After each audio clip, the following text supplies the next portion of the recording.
Okay, so when's the best time to water your plants? That's what this video is going to be about. It's about when's the best time to water them, and generally how much should you water them. And we'll try to keep this video short, but sometimes I get into it, and I want to make sure I'm thorough enough when I explain something, and I do that because I want you to understand what I'm saying. It's really important. So, when's the best time to water? It really depends. My recommendation to you, if you're going to grow tomato plants especially, almost everything else you could kind of just flip-flop around. But when is the best time to water, especially tomato plants, is in the morning. And the reason why that is because you water your plants, any of that excess water that's going to be sitting around, the sun is going to cause that to, it's going to be hot during the day. So all that excess water either gets sucked up by the plants through transpiration and respiration, or it's going to evaporate from simply being sunny out and hot, and it's going to dry that up. That will prevent a lot of the diseases like blight and leaf mold and all of those kind of diseases. So that is why it's best to water your plants in the morning. You water them in the evening. What happens is you figure, oh, they look like they could use a watering in the evening. You water them in the evening, yeah, they grow better, and they look like they bump in the morning when you do that. The problem is that it's too humid, and it creates an environment much easier for tomato leaf mold or blight to take hold of your plant, and that's when you have a problem. So as much as I want to give it that extra boost of water at night and get these tomato plants to, get that nice morning bump. See, if I water them at night like now, and I give them a water, but tomorrow morning those plants will be poking through the top of that thing. You get that extra 2-3 inches during the night to grow. They really do grow much more. Problem is the diseases interfere with that. And because of that reason with the diseases, you can't do it. All right? So it's best to water your plants, especially tomato plants, in the morning time. All right? So that's my opinion on that. Now, the other thing is, how often should you water? What is considered overwatering your plants as opposed to underwatering your plants? Well, that is a loaded question, because the reason why you can overwater a plant is simply because it could be anything, can be a number of factors that causes you to overwater. For example, let's say you're watering your plant. It's normally about 75 during the day. Humidity is roughly about 56%. And you're watering your plant a normal way, and you do it a certain way, and you do that every day, and the plant's growing and growing. It's getting bigger and soaking up more water. Well, all of a sudden it goes from that 75 to 100 degrees, and it starts staying at 100 degrees, and you keep watering it the same way, thinking, hey, I'm just going to keep this water regimen up because I don't want blossom end rot. So you keep up watering the thing the regular way, and next thing you know, your plant starts to die. Leaves are falling off the plant, because what happens is the plant is not transpiring. It's not able to sweat, so to speak. So the moisture can't come out of the plant. And when that happens, it's like suffocating the plant. And so now what happens is you're watering the plant like you always do. It can't transpire, and then the soil below becomes waterlogged.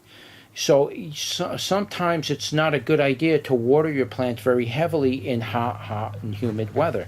You got a high index, you got a high heat index, you got to reduce your watering. A lot of people say, no, you got to make sure they got plenty of water.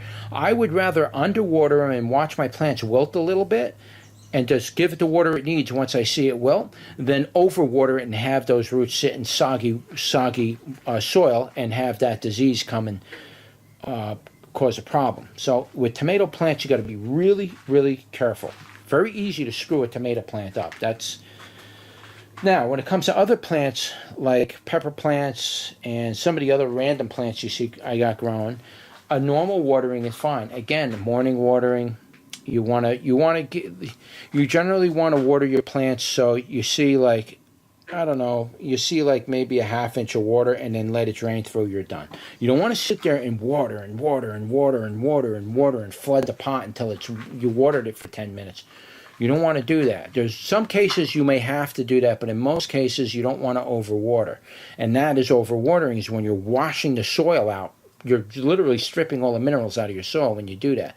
You just want to water it so it's about a ½ inch of water in there. Let it permeate down. It goes into the soil below. You're all golden there. You ain't wasting nothing, because any of that stuff that goes into this soil right here, those lower roots are going to get it anyway. So whatever washes out of here gets stuck in here. And I never water it. I know when I overwater my plants when I start seeing water dripping off the edge of here. It's too much water and the water starts to drip down on the edge, then I know I overwatered it.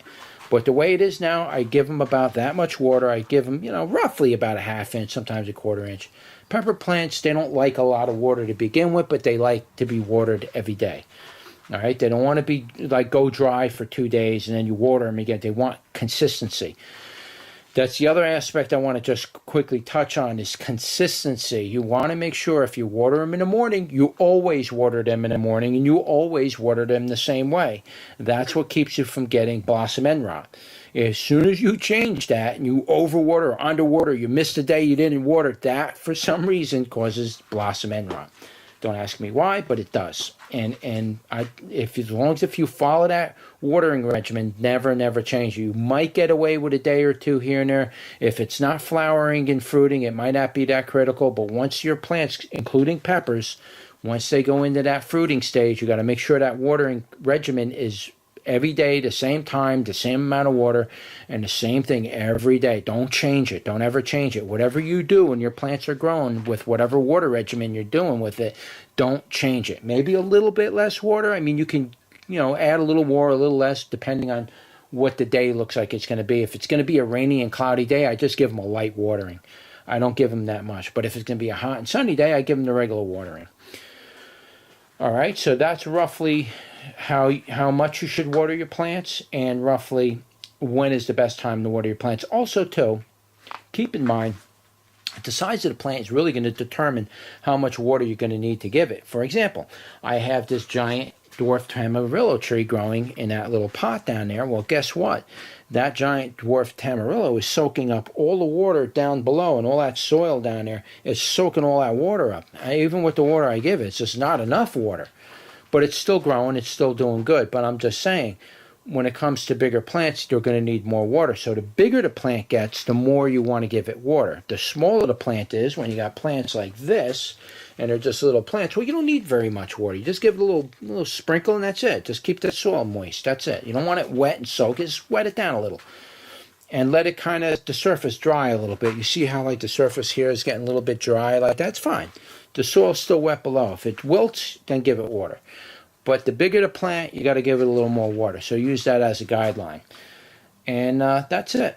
All right, so that's pretty much when you should water, how much you should water, and how much you should water for what type of plant, the size and everything. So like, share, subscribe, and I'll see you on the next one.